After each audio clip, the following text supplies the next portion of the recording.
첫 농사를 지어서 하나님 앞에 영광을 돌리는 그런 날입니다. 이 이스라엘, 특히 중동 지역은 농사를 지어서 수확하는 계절이 두 번 있어요. 우리는 봄, 여름, 가을, 겨울 해서 가을에 딱 한 번만 수확을 하지만 그쪽 나라는 수확을 두 번을 합니다.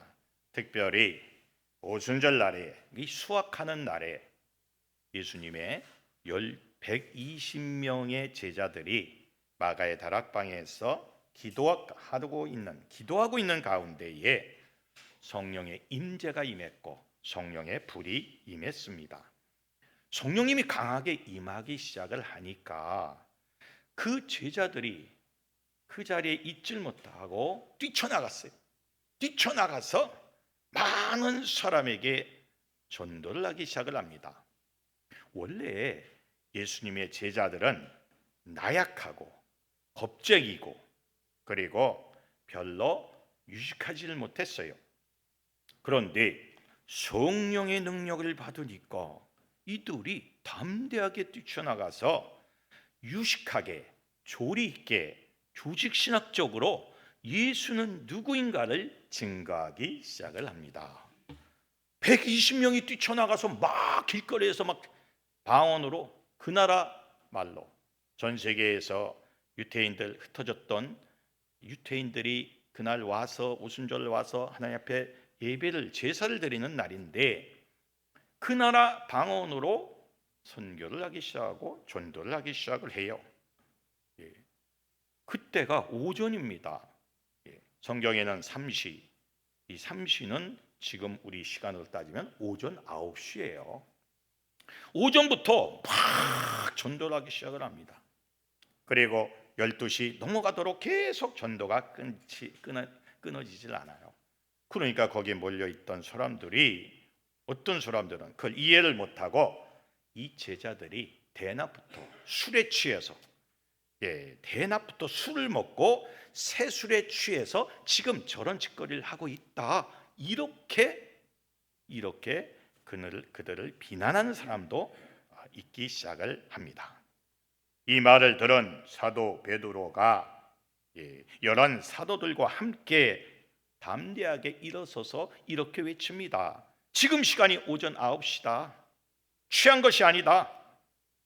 마지막 때에 성령님이 우리에게 성령을 부어주셔서 자녀들은 예언하게 하고 젊은이는 환상을 보게 하고 어르신은 꿈을 꾸게 하고 누구든지 주의 이름을 부르는 자는 구원을 얻게 하셨다라고 담대하게 증거를 하기 시작을 합니다. 비난하는 자들은 술 취했다고 말을 하고 그리고 이 성령의 힘을 갖고 외치는 자들은 그 성령의 능력을 가지고 하나님을 증거하고 이런 현상이 동시에 일어나기 시작을 합니다. 오늘 제목이 성령의 술에 취하다입니다. 이 성령의 술, 성령에 우리가 취하게 되면 마치 술 취한 것처럼 여러 가지 현상들이 일어납니다. 특히 오늘 성경 본문에는 새술이라는 단어가 나와요. 이 그리스어로 글루코스라고 하는데 이 글루코스란 의미는 달콤한 새 포도주라는 뜻입니다. 아주 스위트하고 뉴 와인, 아주 달콤한 새 포도주에 그들이 취했다라고 조롱을 하는 사람도 있다는 겁니다.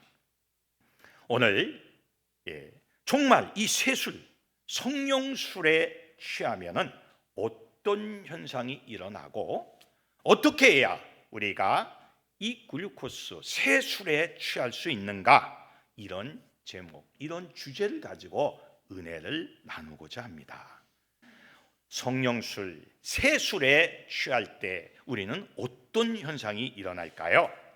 첫째로 성령술에 취하면 조금 전에 얘기한 것처럼 담대함이 생긴다는 거죠. 담대함이. 사도행전 4장 31절에 보면 우리 다 같이 한번 읽어봅시다. 시작. 빌기를 다음에 모인 곳이 진동하더니 무리가 다 성령이 충만하여 담대히 하나님의 말씀을 전하니라. 아멘. 다 담대히 하나님의 말씀을 전했다. 담대하다. 참 이 귀중한 말입니다.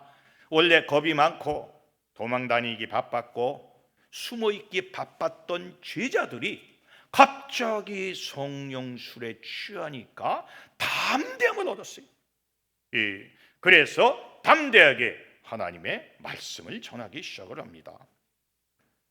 여러분, 우리가 때로는 길거리에서 전도하는 분들을 봅니다. 물론 방법론에 있어서 현대에 맞지 않는 전도 방법도 많아요. 예수천당, 불신지옥 피켓 들고, 그래서 서울역에서 탁 하고, 또 오후에 가서는 조계사 앞에서 예수천당, 불신지옥 이렇게 하고, 그러니까 스님들이 또 열받아 가지고 왜 여기서 그러냐 해갖고 스님하고 몸싸움도 하고 뭐 그런 분들이 있어요.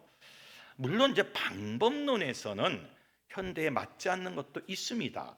예전과 시대가 많이 바뀌었기 때문에. 그러나 그들이 전하는 그 담대한 만큼은 어디서 나타날 수 있을까요? 그것이 어디서 생겼는가? 그냥 생겼겠어요? 무엇인가 그들이 그 안에 무엇인가 변화가 생겨서 담대하지 않겠습니까? 예, 우리는 그렇게 말도 못하잖아요. 갑자기 우리가 1호선, 5호선, 6호선, 경강선 타고 오는데 갑자기 일어나서 예수를 믿으십시오. 이건 그렇게 못하잖아요. 그렇죠?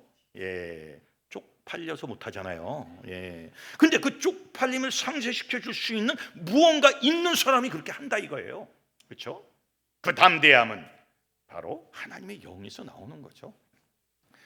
물론 방법론에서 현대에 좀 맞지 않는 것도 있지만, 그러나 우리가 말씀을 담대하게 전하는 것은 대단히 중요해요. 성령술에 취하면 담대함이 생기는 거예요. 누구를 만나든지 야, 너 예수 믿어야 돼. 내가 예수님을 만나 보니 정말로 좋더라. 이러한 점이 역사가 일어나고 이런 것이 있더라고. 계속해서 친구를 만나던 선배를 만나던 후배를 만나던 가정을 만나던 담대하게 전하는 그 힘이 나오게 된다는 거죠. 아직도요, 내가 전하는데 담대함이 부족하다면 뭐가 부족한 거예요? 성령술이 부족한 겁니다.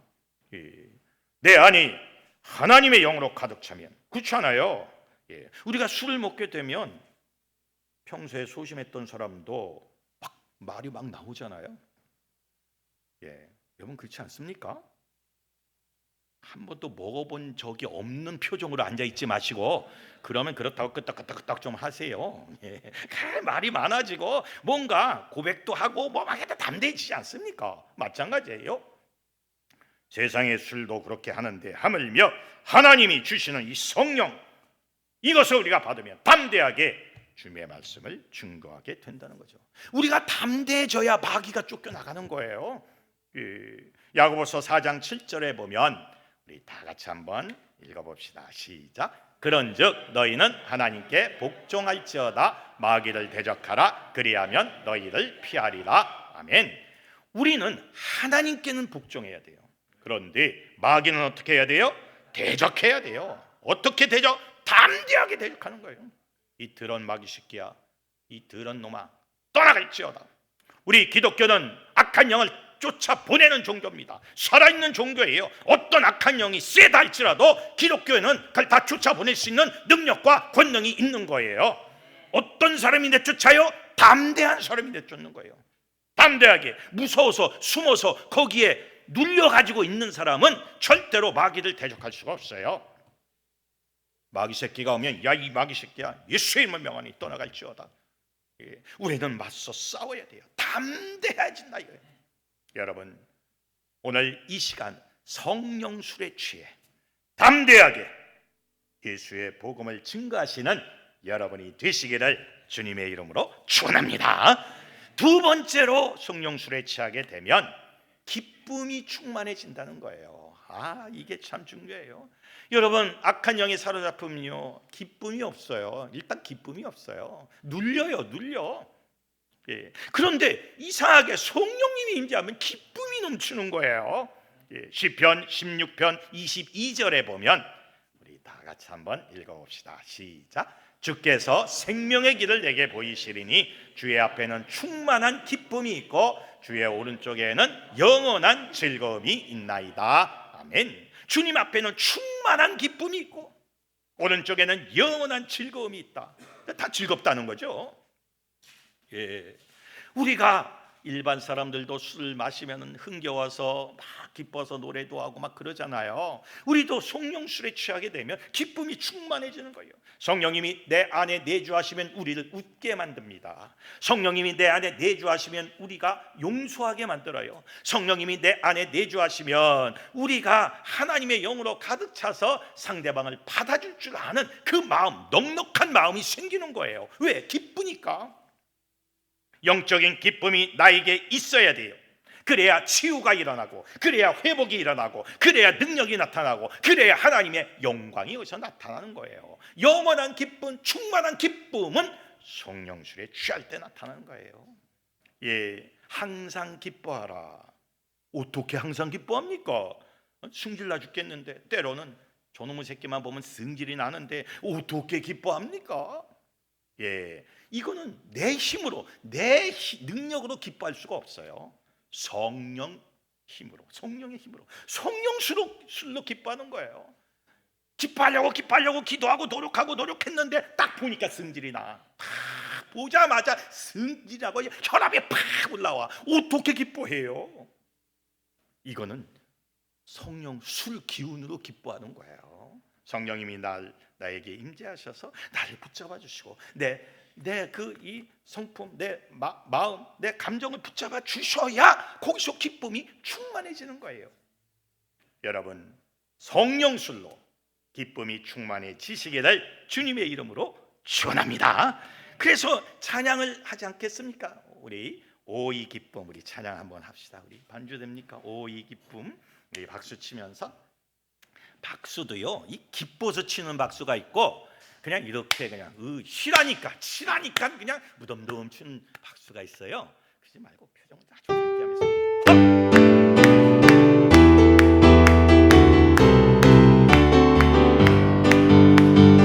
오이 기쁨 주님 주신 것, 오이 기쁨 주님 주신 것, 오이 기쁨 주님 주신 것, 그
우리가 성령술에 취해서 기쁨이 넘쳐서 찬양하고 경배하고 이거 얼마나 좋아요.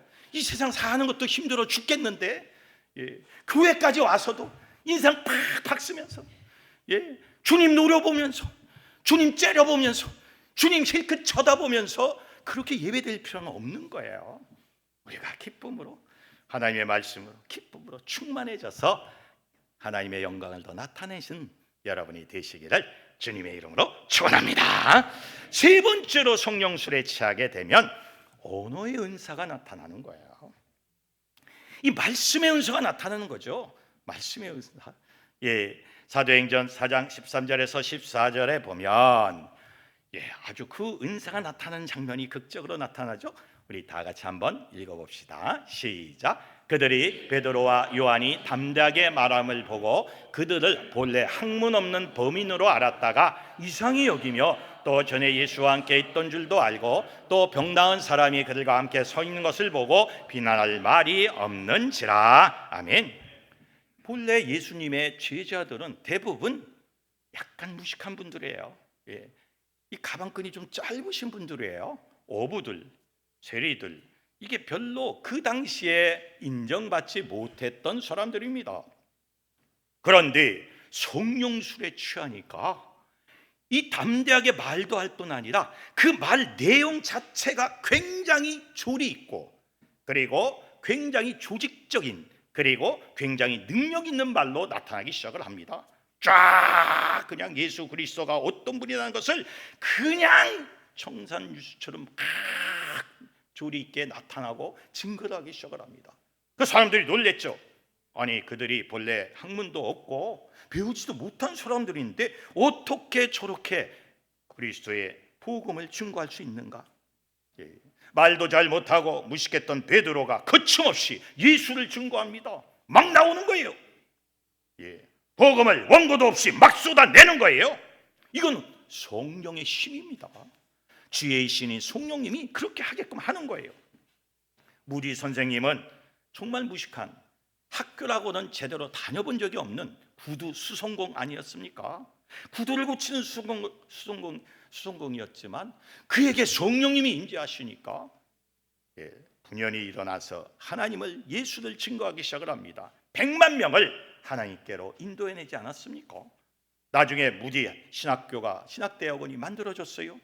자기는 한 번도 공부해 본 적이 없는데 거기에 총장이 되고 그리고 이사장이 됐습니다. 그거는 누가 이렇게 세우는 거예요? 성령님이 그렇게 하시는 거예요. 인간의 지혜가 아닙니다. 뭐 많이 지식이 많고 스펙이 좋다고 해서 그렇게 되는 거 아니에요. 우리 영의 세계는 인간의 스펙하고는 전혀 다른 또 다른 영적 스펙이 또 다르 있는 거예요. 우리는 배우지 못하고 무식했지만 영적 스펙이 세상적인 박박사보다 더 훌륭했다 이거예요. 성령님이 그렇게 만드는 거예요. 그래서 조리 있게 확실하게 복음을 증거합니다. 최권능 목사님이라고 유명한 부흥사가 있었죠. 그는 조금 이렇게 약간 덜 떨어져 가지고 목사고시에 한 5번인가 떨어졌어요. 목사고시, 이 목사도 고시를 봐요. 여러분 목사고시 쉬운 줄 아세요? 안 그래요. 무지무지 어려워요. 저도요 같이 시험을 봤는데 몇백 명이 봤는데 12명인가 붙었어요. 다 떨어지고 12명 중에 내가 됐어요.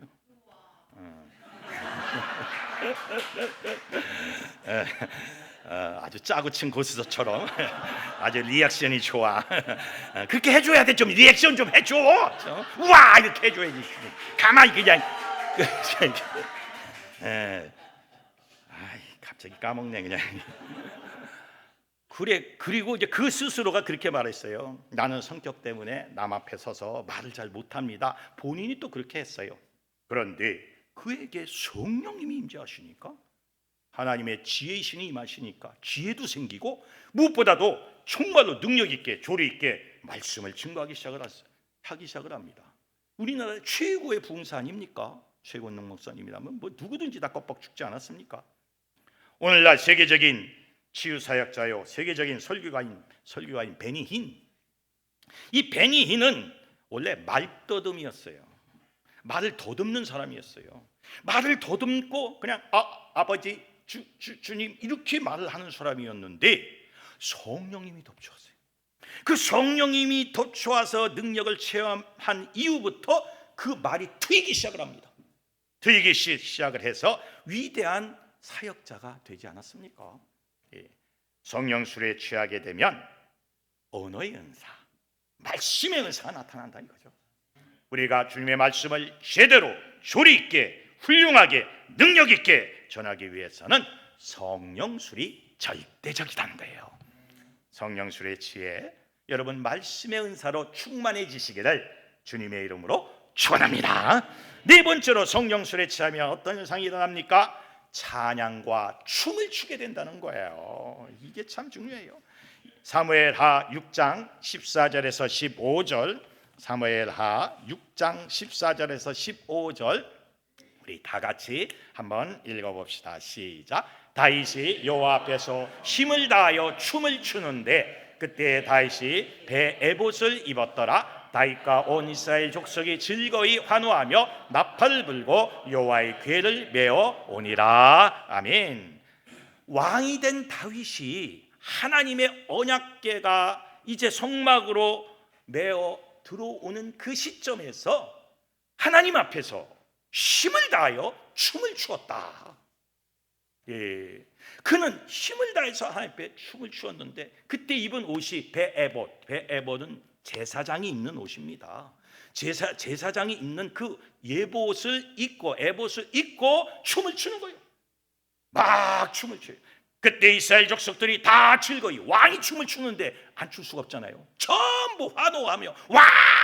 그 소리를 지르면서 나팔을 불고 뚜뚜뚜뚜뚜뚜 하면서 하나님의 궤가 들어오는 것을 찬양과 기쁨으로 춤으로 표현하기 시작을 합니다.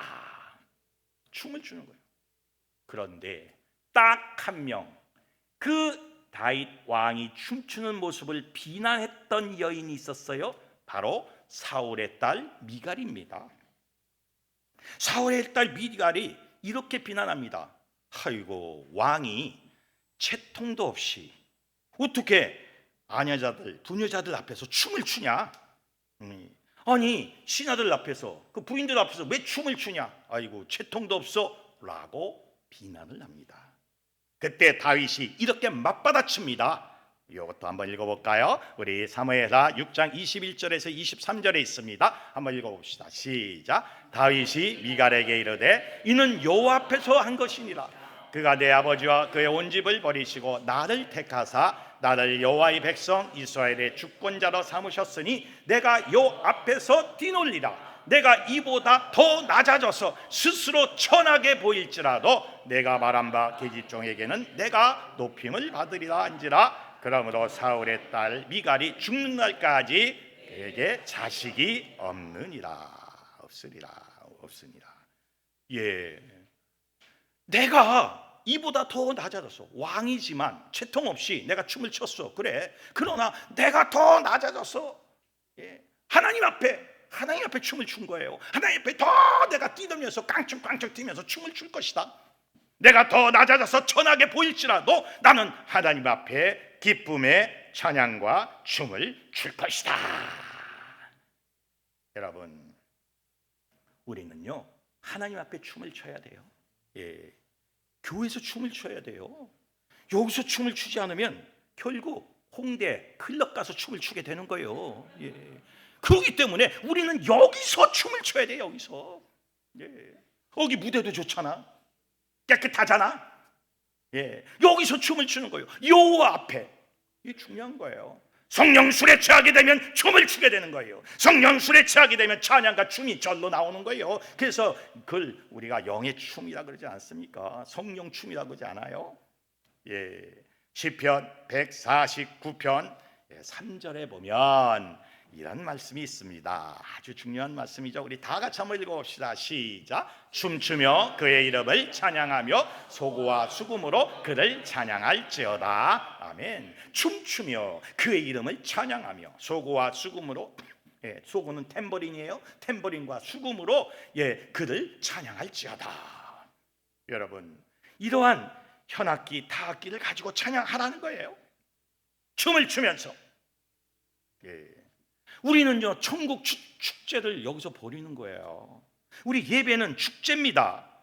축제가 있는 교회, 축제가 있는 공동체가 살아있는 교회고 공동체 아닙니까? 마음껏 찬양하고 마음껏 춤을 추고, 그때 놀라운 기적과 놀라운 축복이 우리에게 임재하는 겁니다.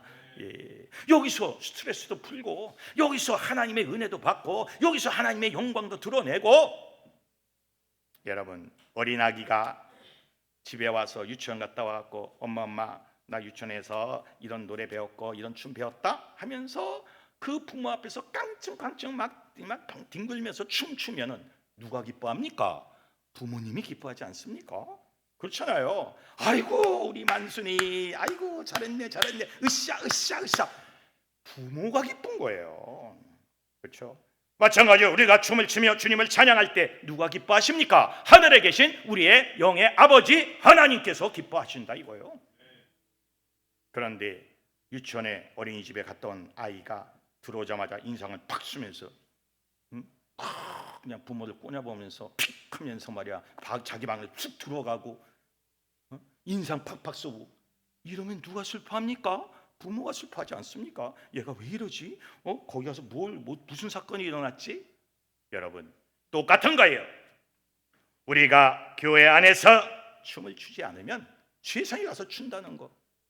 춤추며 그의 이름을 찬양하며 소고와 수금으로 그를 찬양할지어다. 성령 술에 취하게 되면 찬양과 춤을 추게 돼요. 여러분, 마음껏 주님과 함께 춤추며 찬양하며 주님의 영광을 드러내시는 삶을 사시기를 주님의 이름으로 축원합니다. 예, 춤추는 거예요. 다섯 번째, 성령 술에 취하게 되면 나눔이 있게 되는 거예요. 이게 참 중요하죠. 성령 술에 취하게 되면 우리가 서로 나누게 됩니다. 사도행전 2장 44절에서 45절에 보면 성령 술이 임하게 되니까, 성령 술에 취하게 되니까 이런 현상이 일어나기 시작을 합니다. 우리 다 같이 한번 읽어봅시다. 시작. 믿는 사람이 다 함께 있어 모든 물건을 서로 통용하고 또 재산과 소유를 팔아 각 사람의 필요를 따라 나눠주며. 자기 것을 나누는 거예요. 서로 통용하는 거예요. 재산의 공동 분배가 일어나기 시작을 하고, 예, 은혜 받기 전에는 나눌 줄 몰랐어요. 내가 갖고 있어야지, 내 건데. 그러다가 은혜 받게 되고 성령님이 임하게 되니 그때부터 서로 통용하고 나눔의 역사가 일어나기 시작을 합니다. 마음도 나누고 물질도 나누면서, 그리고 영도 나누면서 우리가 서로를 위해서 존재하는 그러한 공동체를 건설하게 되는 거예요. 제 꿈은 공동체입니다. 예, 공동체를 세우는 것이 꿈인데, 초대교회를 재현시키고 싶어요. 초대교회가 공동체로서 하나님의 영, 능력의 영이 충만했고, 하나님의 은사가 충만했고, 기적과 치유가 충만했고, 기적과 치유와 회복이 충만했어요. 영권이 충만했습니다.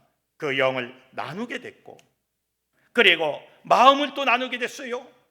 상처, 아픔, 모든 것들을 서로를 위로하고 상담해주고, 그 위로와 상담을 통해서 치유하고 마음을 나누니까 마음도 풀리기 시작을 했어요. 그리고 마지막으로 물질도 나누기 시작을 합니다. 서로가 나눠주며 서로를 위해서 존재 가치를 서로 느끼게끔 해주니까 그 공동체가 부흥하고 발전할 수밖에 없는 거고, 많은 사람이 그 공동체를 본으로 롤 모델로 여기는 사건이 일어나기 시작을 합니다. 그 굉장히 중요한 거예요. 선교에는 두 가지가 있죠. 직접 말씀을 증거하는 전도가 있고, 그는 언어로 증거하는 거죠. 또 하나는 삶으로 선교하는 것이 있어요. 그 삶을 보여줌으로 인해서 하나님이 살아계시는구나, 삶을 통해서 은혜를 받게 하는 거예요. 공동체는 삶을 통해서 선교하는 겁니다. 우리의 삶을 통해서 많은 사람들이 감동을 받고 예수를 믿어야지, 저게 진짜지, 이걸 느끼게 하는 것이 바로 공동체입니다. 성령 술에 취하게 되면 서로 나눔이 있는 거예요. 여러분의 마음도 나누고 아픔도 나누고, 서로 위로하고 격려하고, 그리고 물질도 나누면서 서로를 위해서 존재하는 것, 이런 것들이 성령 술에 취하는 겁니다. 여러분, 성령 술에 취해서 서로를 위해서 존재하는 여러분이 되시기를 주님의 이름으로 축원합니다. 여섯 번째, 성령 술에 취하게 되면 아주 중요한 것이 하나 있죠. 성령의 힘으로 움직이게 된다는 거예요. 성령의 힘으로 움직이게 되는 거예요. 법화경에 이런 내용이 있습니다. 처음에 사람이 술을 마시고, 그 후에 술이 술을 마시고, 그리고 나중에 술이 사람을 마신다, 이런 내용이 있어요. 참 이게 아주 의미 있는 말씀이죠. 처음에 사람이 술을 마시고, 그 후에 술이 술을 마시고, 나중에 술이 사람을 마신다. 그래서 그 술 기운에, 그러니까 사람이 아니야, 이제 술이야. 그 술로 모든 것이 움직여지는 거예요. 예. 술 마시면 술 기운대로 살지 않겠습니까? 마찬가지로 우리는 성령 술에 취해서 성령 술의 힘으로 움직여 가야 돼요. 성경에 보면 성령에 이끌려 성령이 이르시되 성령의 인도하심으로 이러한 말씀이 무수하게 있어요. 귀 있는 자는 성령이 교회들에게 하시는 말씀을 들을지어다. 계속해서 성령에 이끌려 성령이 이르시되 성령의 인도하심으로 귀 있는 자는 성령이 교회들에게 하시는 말씀을 들을지어다. 이런 내용으로 가득 차 있습니다. 예. 성령의 힘으로 움직이는 거예요. 술이 인간을 막 조절하듯이 이제는 성령님이 나를 조절하게 만드는 거예요. 예. 성령이 충만해지면, 성령술이 충만해지면 성령의 힘으로, 성령의 기운으로, 성령의 능력으로, 성령의 권세로 우리가 움직여지게 된다는 말씀이에요. 그래서 성령님이 나를 이끌어가는 거예요. 성령님이 나에게 말씀하시는 거예요. 성령의 인도하심을 받는 거예요. 내가 가는 것이 아니요, 내가 뭘 해 나가는 것이 아니라 성령님이 나로 하여금 무엇을 하게끔 이끌어가는 거예요. 전도도 그렇게 하는 거예요. 내가 전도하는 것이 아니라 성령에 이끌려 성령이 이끌려서 전도를 하는 거예요. 빌립이 전도하는 가정을 좀 보세요. 사도행전을 쭉 읽어보면 빌립이 성령에 이끌려 성령의 말하게 하심을 따라 성령님이 다 인도하는 거예요. 야, 저 에디오피아 4시가 지나간다, 저 사람한테 다가가라. 성령님이 말씀하셨어요. 다가갔어요. 예, 성령에 이끌려 복음을 증거했어요. 그게 끝나니까 또 성령님이 또 이끌어서 또 다른 곳에 가서 전도를 하게 해요. 이 성령이 이끄는 거예요. 성령술에 취하게 되면 성령의 힘으로 움직이게 된다는 거예요. 여러분, 우리의 삶이 그렇게 돼야 돼요. 내 힘, 내 생각, 내 계획대로 움직이는 것이 아니라 하나님의 힘, 성령의 힘, 그리고 성령의 계획대로 움직이면 우리는 반드시 승리한다 이거예요. 반드시 성공한다 이거예요. 내 계획대로 움직였기 때문에 실패하는 거예요. 내 생각대로 움직였기 때문에 실패하는 거예요. 제가 사역을 하다 보면 그런 사람들이 너무나 많아요. 제가 말을 합니다. 난 상대방을 몰라요. 상황도 모르고 내가 무슨 말 할 거라고 예측도 못해요. 그냥 말하는 거예요. 그냥. 그럼 상대방의 걸 받아가지고 그것을 하나님의 말씀으로 받아가지고 거기에 맞춰서 기도하고 그것을 이루려고 노력을 하고 그것을 하나님 이루어달라고 하나님 앞에 기도하고 선포하고 그렇게 쭉 나가면 돼요. 아무리 말을 해줘도 듣지를 않아요. 예, 소에게 경을 읽는 거예요. 아무리 말씀을 들려줘도 듣지 않고 그냥 자기 식대로 그냥 주구장창 아주 심차게 나가는 분이 있어. 결과가 어떻게 될까요? 절대로 승리하거나 성공하지 못합니다. 내 생각, 내 경험, 내 지식, no, 아니에요. 예, 하나님의 지식과 하나님의 말씀으로 우리가 움직여야 되는데 그렇지 않으면 우리는 실패할 수밖에 없어요. 예, 나는 상관이 없대. 그 기도가 나하고 상관이 없대. 예, 상관이 없어도 한번 믿어보세요. 그렇게 한번 해보세요. 액션이라도 취해보세요. 아, 나는 그거 못한대. 그런 사람 치고 성공한 사람 한 명도 없어요. 한 명도 없어. 그러나 그걸 듣고는 그걸 이루려고 기도하고 그걸 놓고 또 연구하고 기도하고 말씀으로 적용하고 계속 그러다 보면 좀씩 길이 열려요. 이렇게 저렇게 이렇게 막 뚫려갑니다. 그런 사람들 다 성공했어요. 저는 제가 증인이에요. 내가 괜한 말을 합니까? 내가 뭐 미쳤어요. 뭐 그냥 아무 말이나 씨부렁거립니까? 아니에요. 그냥 툭 던지는 것 그거 다 내 얘기는 아니거든요. 그러면 그걸 잘 듣고 그럼 어떻게 해야 되는가? 노력하고 기도하고 연구하면서 그대로 움직여 가려고 할 때에 길이 열리는 거예요. 아, 이건 나하고 틀려. 이건 내 것이 아니야. 이러면요 죽었다 깨어나도 끝이에요. 성경술에 취하게 되면 성령의 힘으로 움직입니다. 여러분의 힘으로 움직이지 마시고 성령의 힘으로 움직이시는 여러분이 되시기를 주님의 이름으로 축원합니다. 자, 그렇다면 이 6가지가 다 나왔어요.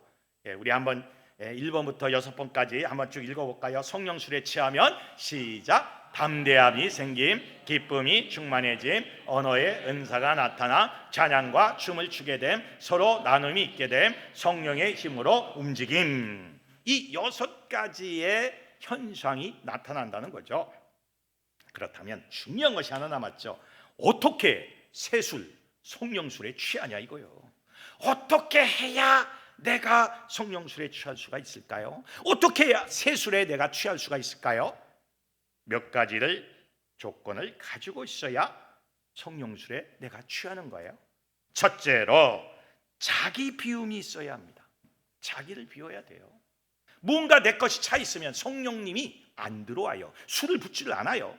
빌립보서 2장 5절에서 8절에 보면 빌립보서 2장 5절 이하에 보면 우리 다 같이 한번 읽어봅시다. 시작. 너희 안에 이 마음을 품으라. 곧 그리스도 예수의 마음이니 그는 근본 하나님의 본체시나 하나님과 동등됨을 취할 것으로 여기지 아니하시고 오히려 자기를 비워.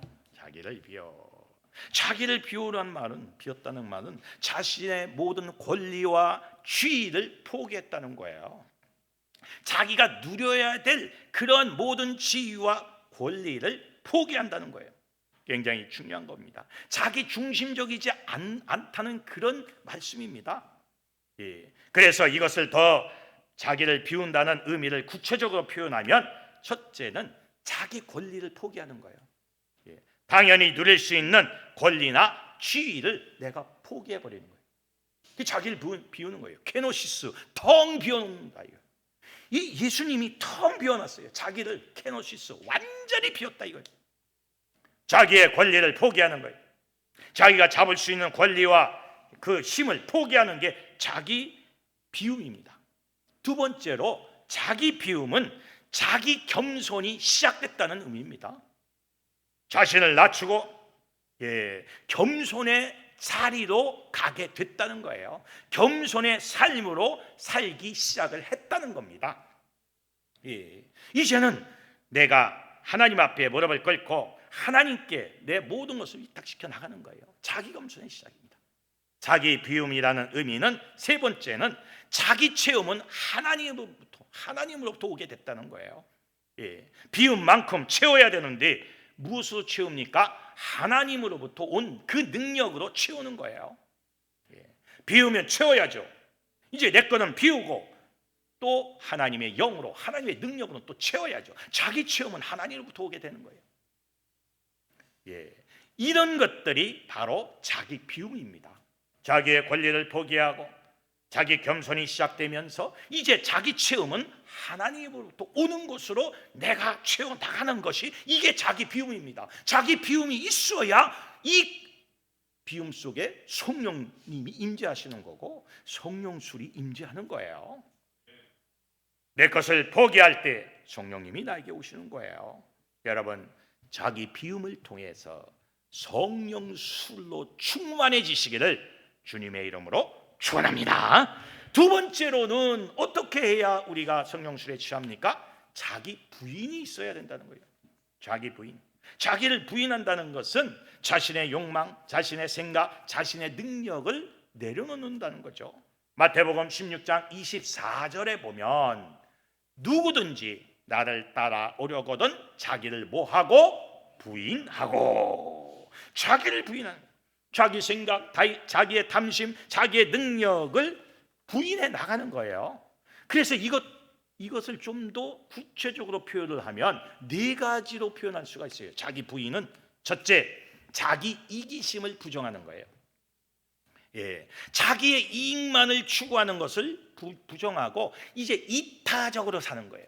이기적으로 사는 것이 아니라 이타적으로 사는 것이 자기 이기심 부정입니다.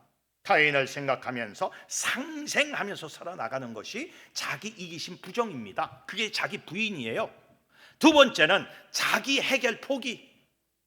자기 힘으로 해결하지 않고 하나님께 의지하는 거예요. 내가 무엇인가 내 것을 해결해 보려고 하면 할수록 꼬입니다. 안 돼요. 늪에 빠집니다. 빨리 내가 해결하는 것을 포기하고 주님 살려주십시오. 주님께만 의지합니다. 의탁합니다. 신탁합니다. 자기 해결을 포기해야 돼요. 여러분, 자기가 무엇인가 해보려고 인간적인 방법을 다 써보면요, 해결 안 됩니다. 절대로 해결 안 돼요.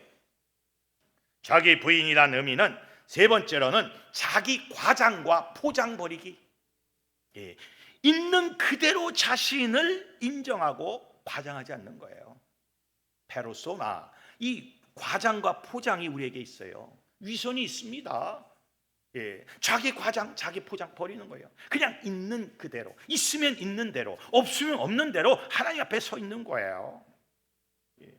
하나님, 나는 여기까지입니다. 내가 할 수 있는 영역은 여기까지인데 주님 나를 이끌어 달라고 자기 과장과 자기 포장, 페르소나를 버려나가는 겁니다. 네 번째는 자기 자아의 죽음입니다. 자기의 욕망, 탐심, 이것을 십자가에 못 박혀 나가는 거예요. 자기 자아를 자꾸 십자가에 못을 박는 거예요. 못을 박아가지고 내 모든 탐심, 내 모든 생각들을 다 못을 박으면서 이제 하나님의 생각, 하나님의 능력대로 움직여 가는 겁니다. 자기 자아의 죽음입니다. 이게 자기 부인이에요. 구체적으로 여러분, 우리는 우리 자아를 부인해야 합니다. 그래야 그 안에 성령님이 우리에게 성령수를 부어주는 거예요. 자기를 부인하면서 주님을 향해 전진해 나가는 여러분이 되시기를 주님의 이름으로 축원합니다. 세 번째로 어떻게 해야 성령수에 취할 수 있는가? 흠뻑 취해야 돼요. 완전히 자기 자복이 있어야 된다는 거예요.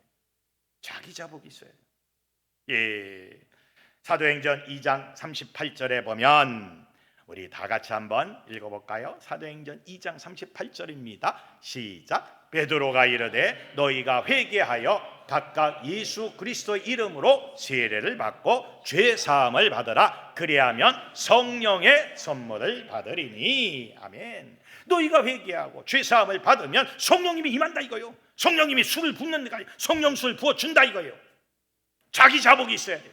먼저 자기가 자복해야 돼. 주님, 나는 죄인의 죄수입니다. 나를 불쌍히 여겨 주옵소서.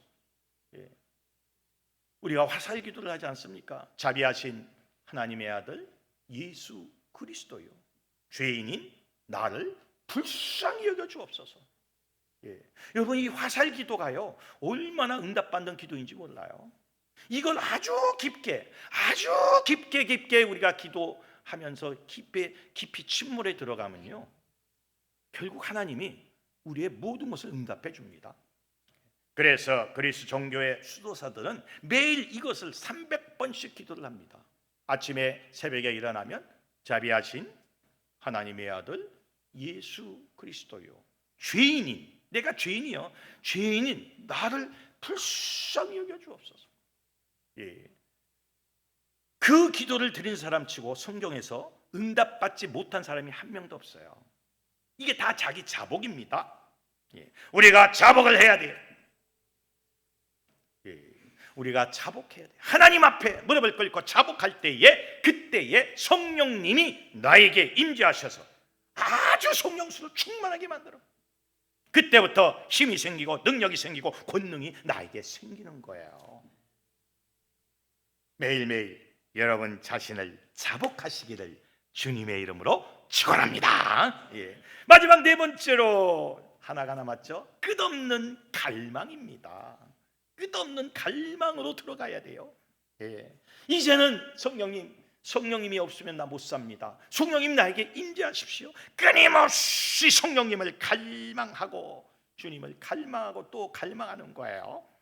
잠언서 8장 17절에 보면 아주 유명한 말씀이죠. 우리 함께 합독을 합시다. 시작. 나를 사랑하는 자들이 나의 사랑을 입으며 나를 간절히 찾는 자가 나를 만날 것이니라. 아멘. 우리는 하나님을 찾아야 돼. 우리는 성령님을 찾아야 돼. 성령님 임하십시오. 주님 나에게 임하십시오. 나에게 함께 나에게 모든 것을 내려주십시오. 나를 세우고 나를 이끌어 주시고 나에게 능력을 주십시오. 끝없이 갈망하는 거예요. 임재할 때까지 갈망하는 거예요. 임재할 때까지. 간절히 나를 찾는 자가 나를 만날 것이다. 사도행전 1장 14절에 보면 자, 성령님이 임하는 과정이 나와요. 사도행전 1장 14절입니다. 우리 이것도 다 같이 한번 읽어봅시다. 시작. 여자들과 예수의 어머니 마리아와 예수의 아우들과 더불어 마음을 같이하여 오로지 기도에 힘쓰더라. 아멘.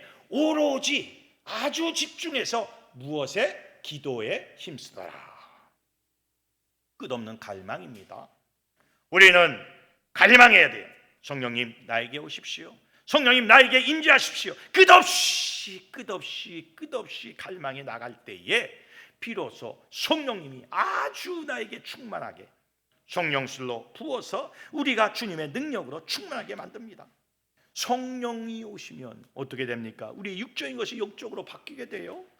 율법적인 신앙이 복음의 신앙으로, 영의 신앙으로 바뀌게 됩니다. 종교적인 신앙이 능력의 신앙으로 바뀌게 되는 거예요. 문제 있는 신앙이 해결받는 신앙으로 바뀌게 되는 거예요. 몸이 건조했던 신앙이 축제의 신앙, 기쁨의 신앙으로 바뀌게 되는 거예요. 예수를 왜 믿습니까? 뭔가 있어야 믿지 않습니까? 그렇잖아요. 우리가 어디에 가는 것도 뭘 하는 것도 있으니까 가는 거 아닙니까? 있어야 뭐가 이루어지는 거 아닙니까? 우리가 먹고 싶은 음식점도 다 있으니까 뭔가 사람들이 몰리고 맛이 있으니까 가는 거 아닙니까?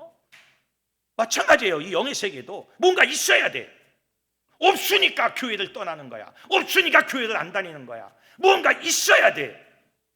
끝없는 갈망을 통해서 성령님이 나에게 임하면 있게 돼요. 영의 세계가 열리게 되고 능력이 나타나게 되고 그리고 하나님의 권능 안에서 우리가 전진할 수 있는 힘을 부여받게 된다 이거예요. 신앙이 축제가 돼야 되고 그렇죠. 신앙의 그 영적 삶이 나의 전부가 되어야 됩니다. 이렇게 수리기운이 떨어지면 또 말씀을 통해서 능력을 통해서 다시 또 그것을 부여받아야 돼요. 성령의 사람이 되어야 한다는 거예요. 자, 어떻게 해야 성령술에 취하게 됩니까? 첫째, 자기 비움이 있어야 된다. 두 번째, 자기 부인이 있어야 한다. 세 번째, 자기 자복이 있어야 한다. 마지막 네 번째, 끝없는 갈망이 있어야 한다. 이 네 가지를 끊임없이 내가 이루려고 하면서 기도하고 또 기도하고 또 기도할 때에 어느 순간 성령님이 나에게 임재하시고 그 성령의 충만함을 통해서 내가 성령님의 이끌림을 받아서 내 삶이 움직이게 될 겁니다. 하나님은 역사하는 하나님이에요. 기독교는 살아있는 하나님이에요. 살아있는 기독교예요. 기독교는 체험 있는 종교입니다. 분명히 말씀드립니다. 논리의 종교도 아니고 이론의 종교도 아니고 윤리의 종교도 아닙니다. 기독교는 체험의 종교고 움직이는 종교예요. 능력이 나타나는 종교입니다. 귀신을 마귀를 쫓아내는 종교입니다. 이것을 교회에서 실현시켜야지. 그렇지 않습니까? 죽은 예배, 죽은 찬양, 죽은 기도를 드리면 어떻게 되겠습니까? 사람은 5천 명, 10,000명이 모였는데 다 죽어 있다면 어떻게 되겠습니까? 그 안에 하나님이 역사하지 않는다면 어떻게 되겠습니까? 그게 교회입니까? 그게 신앙입니까? 그건 아닙니다. 우리는 살아있음을 보여주어야 한다는 거죠. 성령술에 취해서 정말 이 마지막 시대에 여러분 그 성령의 힘으로 기쁨으로 능력으로 여러분의 삶을 개척해 나가시기를 주님의 이름으로 축원합니다. 하나님께서 우리에게 역사하신다면 놀라운 역사, 놀라운 은혜가 우리에게 임재한다는 거예요. 오늘 여러분 성령술 정말 가득 부어 마셔서 취해서 이 교회를 나가시기를 다시 한번 주님의 이름으로 축원합니다.